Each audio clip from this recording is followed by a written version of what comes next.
Free press journal के कार्यकारी संपादक बालाकृष्णन ने किया मोदी राज में हार्दिक का विमोचन। फ्री प्रेस जर्नल समाचार पत्र के कार्यकारी संपादक बालाकृष्णन के हाथों से स्टार रिपोर्ट मैगजीन के प्रधान संपादक हार्दिक हुंडिया द्वारा प्रकाशित स्टार रिपोर्ट के व्यंग्य चित्र मोदी राज में हार्दिक का विमोचन किया गया। भारत देश की आज़ादी के 75वें साल में आज हम जब आज़ादी का अमृत महोत्सव मना रहे हैं, इस अमृत महोत्सव काल में यशस्वी प्रधानमंत्री नरेंद्र भाई मोदी के 75 निर्णायक कार्यों को प्रधान संपादक हार्दिक हुंडिया के नेतृत्व में स्टार रिपोर्ट मैगजीन द्वारा कार्टून बुक के रूप में प्रस्तुत किया जा रहा है। इसी कड़ी में स्टार रिपोर्ट मैगजीन के द्वारा प्रकाशित किए जा रहे मोदी राज में हार्दिक व्यंग्य चित्र का फ्री प्रेस जर्नल समाचार के कार्यकारी संपादक बालाकृष्णन के हाथों कार्टून का विमोचन किया गया। इस अवसर पर स्टार रिपोर्ट मैगजीन के प्रधान संपादक हार्दिक हुंडिया ने बालाकृष्णन को तिरंगा दुपट्टा स्वर्ण पुष्प के साथ स्टार रिपोर्ट मैगजीन देकर सम्मानित किया।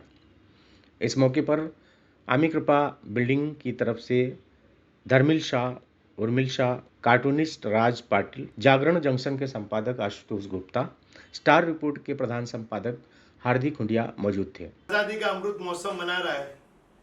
75 ऐसे व्यंग्य चित्र जो कार्टूनिस्ट राज पाटिल ने तैयार किए हैं, वो व्यंग्य चित्र द्वारा एक अद्भुत वर्ल्ड में सुंदर मैसेज जाए, ऐसा एक बुक लेके हम लोग आ रहे हैं मोदी राज में हार्दिक करके।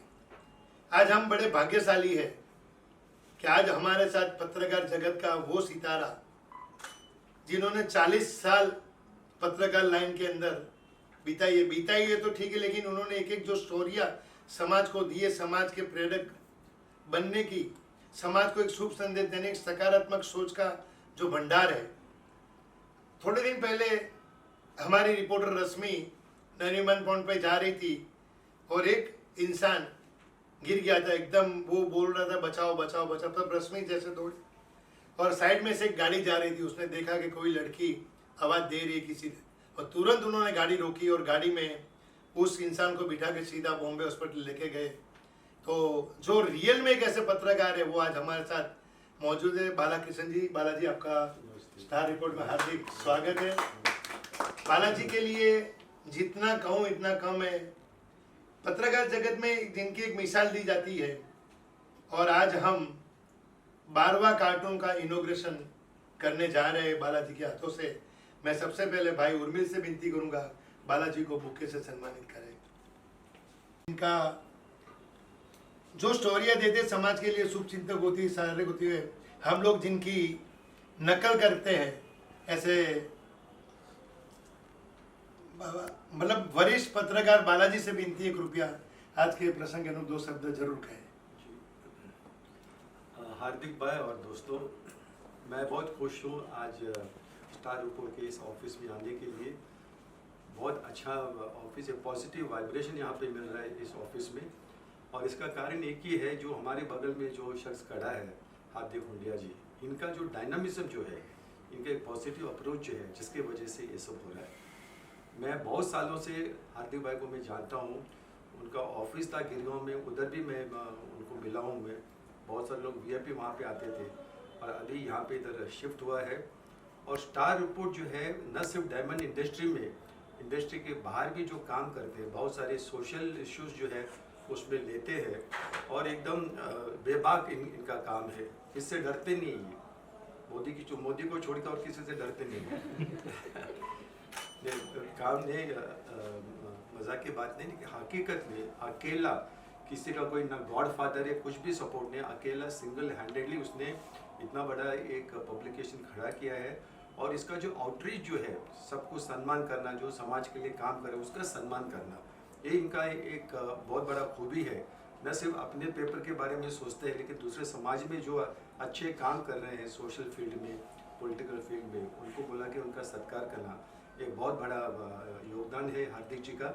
मैं भगवान से प्रार्थना करता हूँ इसी तरह स्टार रिपोर्ट और बढ़ते जाए, स्ट्रेंथ टू स्ट्रेंथ आगे जाए, और भी ये समाज का और देश का सेवा करते रहे। जय हिंद। धन्यवाद। अभी ले नहीं, एक कार्टून जो पाटिल साहब ने बनाया है बहुत ज़बरदस्त कार्टून है, और इसमें जो अच्छा काम हुआ है 2014 से लेके आज के तारीख में 9 साल में इतना ज़बरदस्त काम हुआ है, एक एक क्षेत्र में इतना इस सरकार ने काम किया है जिसका कोई ये नहीं कंपैरिजन नहीं है। और आप देखिए आज की तारीख में अमेरिका जैसा राज्य जो है वो हमारे ऊपर वो लोग प्रेशर डाल रहे हैं कि वो खालिस्तान का जो एक फालतू आदमी है उसको मारने के पीछे जो षड्यंत्र का, यानी एक मस्कुलर फॉरेन पॉलिसी।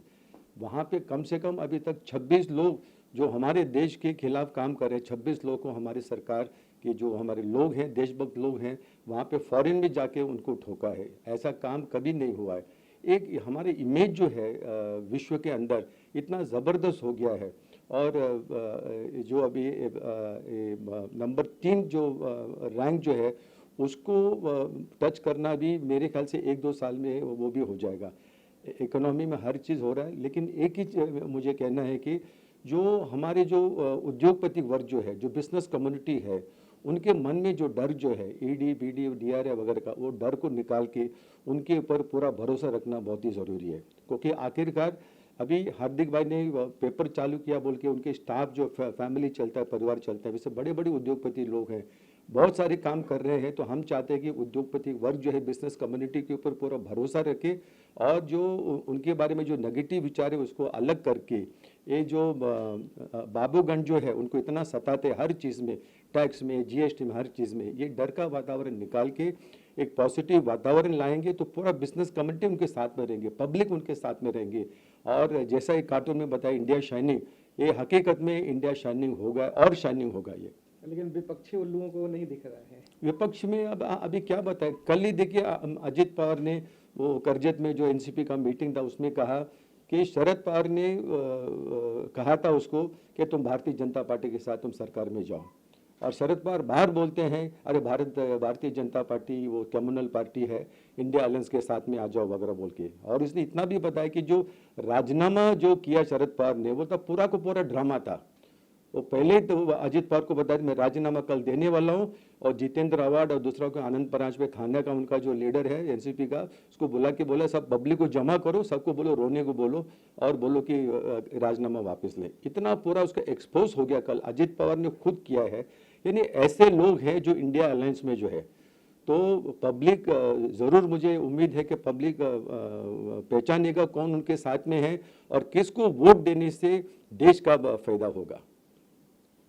और एक जैसे कि अभी एक चल रहे हैं नए मतलब आने वाले चुनाव भी आने वाले हैं, तो तरह तरह के जैसे कि अभी अजित पवार का मुद्दा उठाया, जैसे कि कार्टून में पाटिल जी ने बनाया मेरे 3 अनमोल रतन जी, तो आगे आपको क्या लगता है कि फ्यूचर में वो हो सकता है, अजित पवार आ सकते हैं बीजेपी के साथ?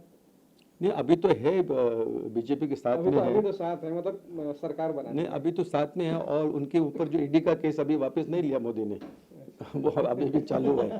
तो जब तक वो केस है तब तक उसको बीजेपी के साथ में आना पड़ेगा। देखिए महाराष्ट्र इतना एक सुंदर राज्य है, ब्यूटीफुल राज्य हमारे, यहाँ का पब्लिक 10-12 करोड़ का पब्लिक जो है इतने मेहनती ईमानदार है, लेकिन पिछले सालों से आप देखिए कितने सारे बड़े बड़े घोटाला करके महाराष्ट्र को लूटा गया है।